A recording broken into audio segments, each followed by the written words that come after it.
කුරුලෑ ලප කැලෑල් pigmentation open process වගේ ඔයාගේ මූණෙත් තියෙනවද? එහෙනම් මේ වීඩියෝ එක ගෙනාවේ ඔයාට. අද අපි අයිස් කියුබ් රෝලර් එකත් එක්කම ෆේස් පැක් එකක් පාවිච්චි කරනවා. අයිස් කියුබ් රෝලර් එක පාවිච්චි කරන්න කලින් ඔයා හරියටම දැනගෙන ඉන්න ඕනේ ඔයාගේ ස්කින් ටයිප් එක මොකක්ද කියලා. අපි ෆේස් පැක් එක හදන්න පටන් ගමු. හැම වෙලේම පිරිසිදු භාජනයක් ගන්න. මොකද අපි මේව පාවිච්චි කරන්නේ අපේ මූණටනේ. ඒකත් එක්ක අපිට හාල් පිටි, කඩල පිටි, ඒ වගේම අර්ථාපලුෂ අපිට වෙනවා. ඔයාලට මම කලින් වීඩියෝ එකක කියලා දීලා තියෙනවා කොහොමද අර්ථාපලුෂ හදාගන්නේ කියලා.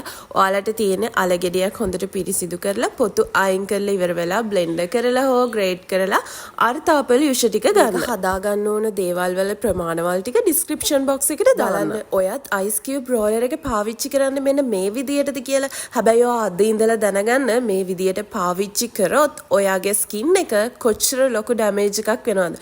ඔයා අයිස් කියුබ් රෝලර් එක පාවිච්චි කරන්න ඩැමේජ් එක අඩු කරගන්නනේ. නෑ ඔයාගේ ස්කින් එක අයිස් කියුබ් රෝලර් එක කෙලින්ම ඔයාගේ මූණට තිබ්බොත් ඔයාගේ මූණ තවත් ඉරිටේට් වෙන එක තමයි. ඒ කියන්නේ අපේ ඩැමේජ් එක තවත් වෙන එක තමයි වෙන්නේ. අන්න ඒක නිසා අයිස් කියුබ් රෝලර් එකට මතක් කරලා තුනී රෙදි කෑල්ලක් තියලා මෙන්න මේ විදියට ඔයාගේ මූණ තියන්න. එතකොට ඔයා හොයන රිසල්ට් එක ඔයාට හම්බ වෙනවා. ඔයාට තියෙන ඔයිල් ස්කින් එකක් නම් අනිවාර්යයෙන්ම අයිස් කියුබ් රෝලර් එකට දෙහිඋෂ ටිකක් දාලා පාවිච්චි කරන්න. එතකොට මේ වීඩියෝ එක බලන ඔයාට ඩ්‍රයි ස්කින් එකක් නම් තියෙන්නේ අනිවාර්යෙන්ම ඔයා මේ අයිස් කියුබ් රෝලර් එක හදාගද්දි කිරි ටිකක් එකතු කරගන්න. එතකොට ඔයාට තියෙන්නේ ඩිස්කලරේෂන් වෙච්ච ෆේස් එකක් නම් ඒ කියන්නේ අඳුරු වෙලා නම් ඩල් ලුක් එකක් නම් තියෙන්නේ අනිවාර්යෙන්ම මේ අයිස් කියුබ් එකට අර්ථාපලුෂ ටිකක් එකතු කරගන්න. මේක කොච්චර වෙලාවක් කරගන්න ඕනේද?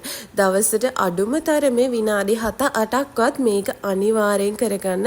මේකෙන් ඔයාට හොඳ රිසල්ට් එකක් හම්බ වෙනවා. එන්නේ යමු දැන් ෆේස් පැක් එක ඇප්ලයි කරන්න. මේ තියෙන්නේ අපි අර කලින් හදාගත්ත ෆේස් පැක් එක. ඔයාලා දන්නවද අයිස් කියුබ් රෝලර් එකෙන් පස්සේ මේ විදිහට ෆේස් පැක් එකක් ඇප්ලයි කරද්දි මූණට දැනෙන සනීප ඒක කියන්න වචන නැහැ. ඒක මාරම සනීපයක් දැනෙන්නේ. මූණ හොඳට රිලැක්ස් වෙලා තියෙන්නේ. අන්න ඒ නිසා ඔයත් මේ විදිහට කරන්න. ඇත්තටම මම ඔයාලට මේ දේවල් කියලා දෙන්නේ. මේ දේවල් වලින් ඇත්තටම හොඳ රිසල්ට් එකක් හම්බ වෙනවා. මමත් සුදු කෙනෙක් වුණාට හැබැයි මගේ ස්කින් එක ඩල් වෙලා තිබ්බේ.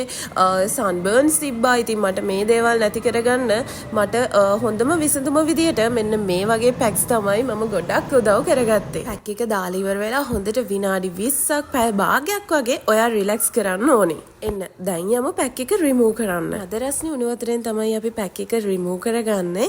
ඉතින් මේ විදියට හැලෙන කුඩු කෑලි ටික අයින් කරගෙන ඉවර වෙලා ඔයාට ගලවන්න පුළුවන් ඒවා. ඊට පස්සේ හොඳට පැක් එක වොෂ් කරලා මූණෙන් අයින් කරන්න. කුරුලෑ ලප කැලල් තියෙන කෙනෙක්ට හොඳම පැක් එක තමයි මේ.